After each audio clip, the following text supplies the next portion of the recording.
That's what I'm going in now. I'm going to quickly go through 21 ways of thinking, 21 types of behaviors that you can engage in to protect yourself from believing the lie of racism. Before I go into here, I would say this. I think I have a Ph.D., so I've taken, I don't know, maybe 50 psychology courses. And so when people ask me why do I talk about racism, I always say I'm validated on two ways. I have book knowledge on racism. Nobody can take that from me. But then I also have life knowledge. So growing up, I grew up in the hood. I grew up poor. I went to the worst schools. I had no father. All of the different things that a kid needs to be successful. Outside of a good mom, I didn't have it. And so growing up, it was hard for me sometimes not to believe that I would end up like my dad, or hard not to believe that I would end up poor in the hood, etc. And so some of these things on these slides are things I've learned from research, but some of it is just my personal life experience. So the number one thing, people ask me, how did you make it? How did you get up out the hood?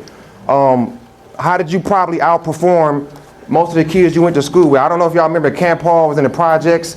I went there a few years. I went to Madison. I went to Alexander. And sometimes I drive by, especially Camp Hall, I always say, I wonder what happened to all those kids I went to school with.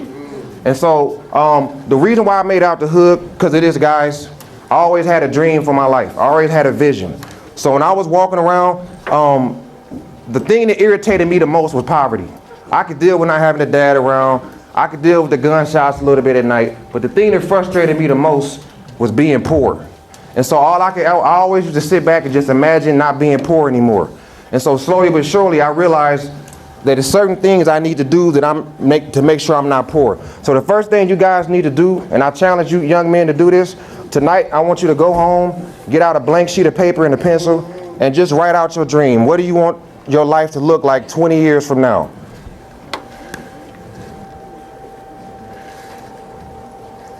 This here is turning information into power. I usually show this slide to college students, but what that means is this. Who's ever heard of the phrase knowledge is power? Okay, so I'm gonna give you a definition of power. Power is the ability to make somebody do what they do not want to do. That makes sense? Power is the ability to make somebody do something they don't want to do. American racism doesn't want to give you anything. That makes sense?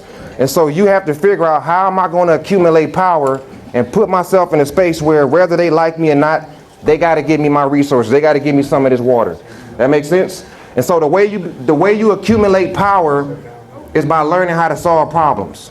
So when you go into school and you're doing your math, you're doing your science, your history, and your English, the goal of that information is to make you smarter, to make you intelligent, so that you learn how to solve problems. Once you can solve a person's problems, that makes you necessary. That means that society needs you, and they can't write you off no matter how much they don't like you, right? So my worst enemy in the world, let's say it's somebody I never liked them, never will like them, but let's say my daughter gets sick and they say your daughter got 6 weeks to live, right? And let's say my worst enemy come to me and say, if you want me to help your daughter solve the problem of your daughter's slowly dying, I need you to give me $1 million, or I need you to come sweep my yard, I need you to wash my car, whatever it might be, right? I'm gonna do it, right? Because he has the power of the ability to solve my problems. So when you go into school, it's not just, oh, I'm reading books, and oh, I'm just listening to people talk. You're trying to figure out, how can I use this information to get smarter and solve problems? Race matters. I already talked about this. I won't stay here long. But never trick yourself into thinking that you won't be mistreated because of the color of your skin from time to time. Not all the time. Not all people are racist. But it's a fact of the matter. The color of your skin will determine sometimes how you're treated. The next thing you got to do.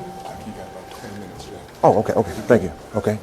The next thing you want to always do is expect resistance. What that means is, now that you know that race matters, you also got to expect that sometimes you're going to experience racism. If you go around thinking that you're never going to experience racism, and one day it happens, it can traumatize you, and it can make you think that you're not good. It can make you think that you are inferior. So an example would be, let's say you know your girlfriend about to break up with you. You can just feel it. She about to break up with me, right?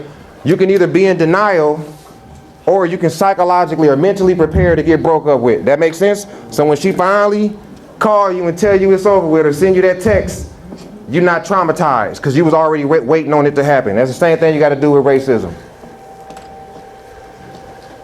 The next thing you want to think always is believe in yourself.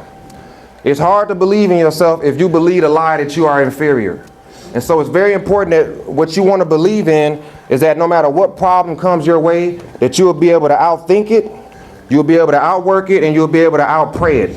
And so as long as you're confident that no matter what situation I face, I'm somehow going to either go around it, go over it, or dig up under it. It's very important that you always believe in yourself. Who's ever heard the phrase, that which does not kill you only makes you stronger? All right, good. So I'm going to try to explain this. First of all, I always tell people, black Americans are the youngest race on the planet. This is what I'm saying. 500 years ago, we didn't exist. 500 years ago, we were African. But because of the mixing of blood, because of the mixing of with Hispanic blood, with Indian, Native American blood, white blood, Asian blood, we're a whole new race. And so the one thing about our race is this, that I think that we have that no other race on the planet has. 500 years ago, we were Africans. Today, we're African Americans. That whole time, we've only gone through struggle. That whole time, we've been fighting America. That whole time, we've been fighting for our rights.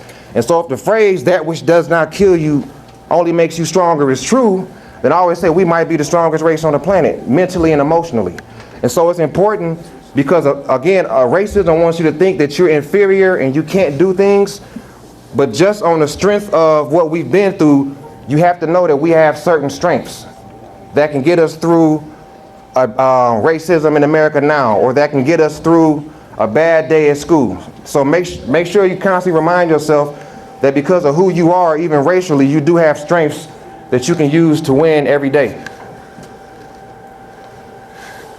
You know, I think maybe it might